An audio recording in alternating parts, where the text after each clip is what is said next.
जी तमाम सज्जना ते मित्रां नूं तुहाडा अपना मेज़बान आरिफ खान अपने प्रोग्राम ओला दे विच जी आइयां नूं आखदा है।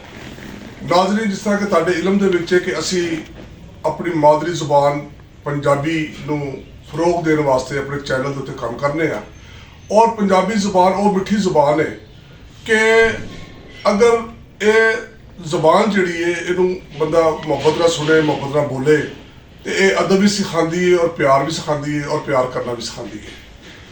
ਇਹਦੇ ਫਰੋਗ ਦੇ ਵਾਸਤੇ ਸਾਡਾ ਚੈਨਲ ਜਿਹੜਾ ਹੈ ਉਹ ਕੋਸ਼ਿਸ਼ ਕਰ ਰਿਹਾ ਹੈ ਔਰ ਇਸੇ ਦਾ ਹਿੱਸਾ ਹੈ ਸਾਡਾ ਪ੍ਰੋਗਰਾਮ ਓਲਾ ਵੀ ਹੈ।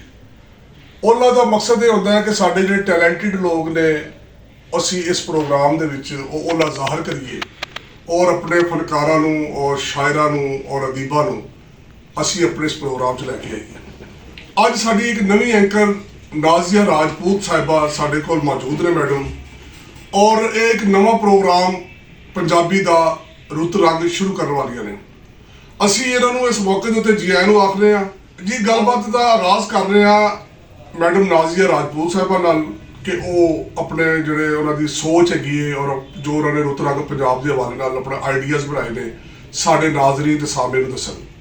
जी मैडम अस्सलाम वालेकुम। वालेकुम सलाम। मैडम जी तुहानूं असीं जी आए नूं आखने बड़ी खुशी है कि तुसीं साडे इस चैनल के उत्ते अपना पंजाबी प्रोग्राम जो शुरू करने का इरादा रखते हो तो इस मौके के उत्ते जी तुम गलबात करना चाहते हो साढ़े नाजरीन को जरा थोड़ा जहा उतो आगाह करो। बिस्मिल्ला, मैं ये गल करना चाहती हाँ कि पंजाबी ज़बान जी वो साढ़े एक माँ बोली आ। दूसरी गल ये आ कि असी चाहते हैं कि साड़ी ज़बान के जिन्ना प्यार आ, जिन्ना मुहब्बत आ, जिन्नी चाहत आ, और ये अपनी फैमिली अपने बच्चों को भी ये सिखाओ कि पंजाबी ज़बान दे विच बहुत कुछ आ।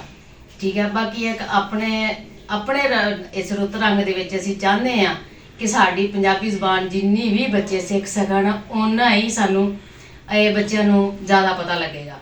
मैडम मैं तुहाडा एक सवाल करना चाह रहा जी कि माशाअल्लाह साडे पिंडां दे विच साडीआं एक रवायतां सन साडे पिछले वक्तां 'च असीं जाइए पिछले सालां 'च जी जी ते बहुत अच्छी रवायात सन। साडे बुजुर्ग साडा मुआशरा जिहड़ा जी है वो सानू अदब भी सिखांदा सी, इज्जत और एहतराम भी सिखांदा सी। जी बिल्कुल। ते यकीनन तुसीं भी इस कल्चर तो आगाह ते होवोगे। जी बिल्कुल बिल्कुल। ते ओ क्या वक्त तो अच्छा सी, ओ तुहानू कोई याद आंदा है ओहदियां कोई यादां ओहदे कोई मामलात की कहना चाहोगे सवाल नाल? देखो जी, वो कल्चर जिहड़ा सी बहुत अच्छा सी और वो वाकई असीं उन्हां दे नाल साडीआं यादां जुड़ियां भी आ और वो अच्छा सी। मतलब यह कि वो यादां ऐसी सी कि पहले बच्चों की शादी करनी और काफ़ी दिन महीना महीना शादी चलनी, और दूसरी गल ये सी कि उहदे विच हया इज्जत बड़ी सी।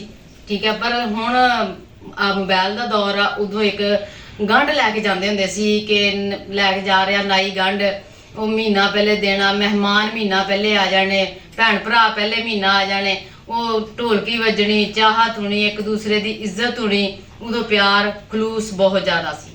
नाज़रीन, उम्मीद रखते हैं कि नाज़िया राजपूत जिहड़े ने अपने प्रोग्राम के वास्ते मेहनत करनगे और साडे इस पंजाबी ज़ुबान के फरोग वास्ते काम करनगे। साडे नाल इस प्रोग्राम दे विच साडे DNN न्यूज़ के डायरैक्टर जनाब इकबाल खान साहब भी मौजूद ने। इकबाल खान साहब भी जी आए आख रहे हैं और पूछ रहे हैं कि खान साहब मैडम नाज़िया के प्रोग्राम के हवाले नाल तुसीं की कहना चाहोगे? जी अस्सलाम वालेकुम खान साहब। जी वालेकुम अस्सलाम। खान साहब पहले तो तुहानूं असीं DNN न्यूज़ दा डायरैक्टर मुंतखब होने उत्ते तुहानूं असीं मुबारकबाद दिंदे हां और तुसीं साडे अज दे इस प्रोग्राम के खास मेहमान भी हो। की कहना चाहोगे अज पंजाबी रुत रंग का प्रोग्राम चलान लगी है मैडम, इस हवाले नाल की सोच रखदी हो, की ख्यालात है?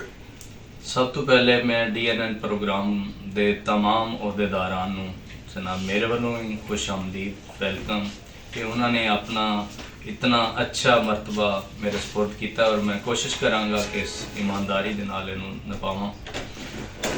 मैडम नाज़िया राजपूत नूं वेलकम खुश आमदीद आने हैं प्रोग्राम में आन और इस प्रोग्राम चलाने वास्ते और नेक ख्वाहिशात का इज़हार करने हैं कि वो साडी टीम का मैंबर बने ने और इसनूं चलाने।